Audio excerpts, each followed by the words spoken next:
Well, it's hard to believe we ordered the windows somewhere around 20 weeks ago and they finally arrived. Yeah, custom windows take time. You got to order them early. We were forced into putting all new glass in this house because that goes back to that HERS rating that we had to do to get our permit for the new energy code we have to deal with in the state. Right. Well, the old windows were just basically plate glass, a single pane of glass, 3/16 of an inch thick, let the sun come in and basically heat up the house. That's right. Very inefficient. And the new window is 2 panes of glass, 5/16 of an inch thick with argon gas in the middle, so it's very energy efficient.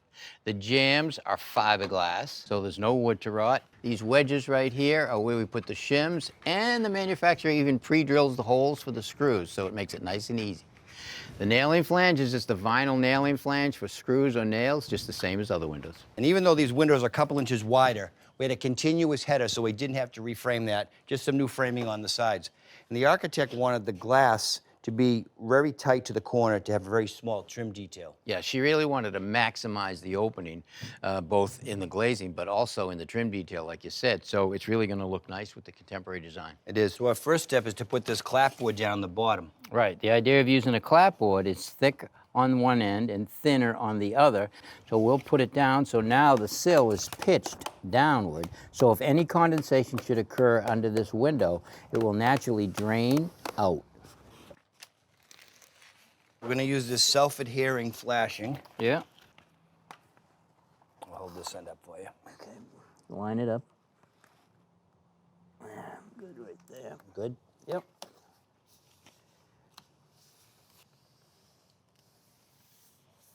There we go.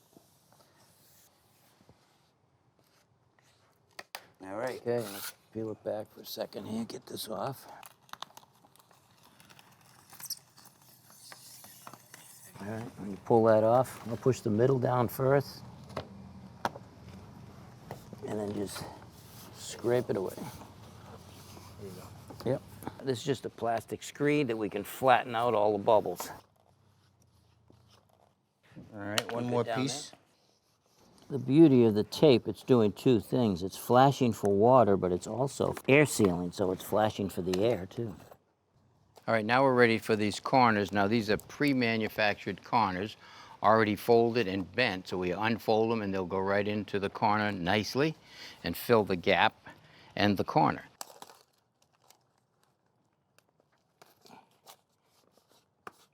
Now, that corner, there's no joint there. Nice and tight.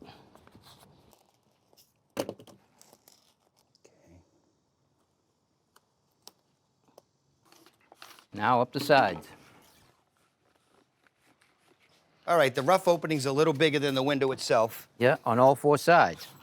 So what we're gonna do, we know our sill is level because we checked it, and we're gonna position these shims right here to create a little bit of an air gap under the window and also to get some insulation in once the window is in place. Rather than puncture holes in the tape, we're gonna tape the shims down so they don't move when we're putting the window in. Bring it to the opening, I'll step inside.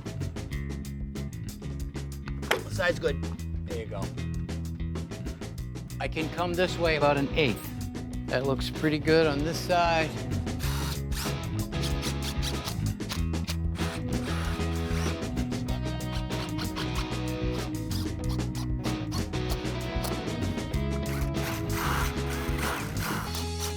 All right, that's it for the inside. All we gotta do is a nail and flange on the outside, and then later on, the insulation company will come and insulate around the inside of the rough opening. You know, this is a big window, but it wasn't bad. We only have about another dozen of these to go. A dozen, not bad. Not bad.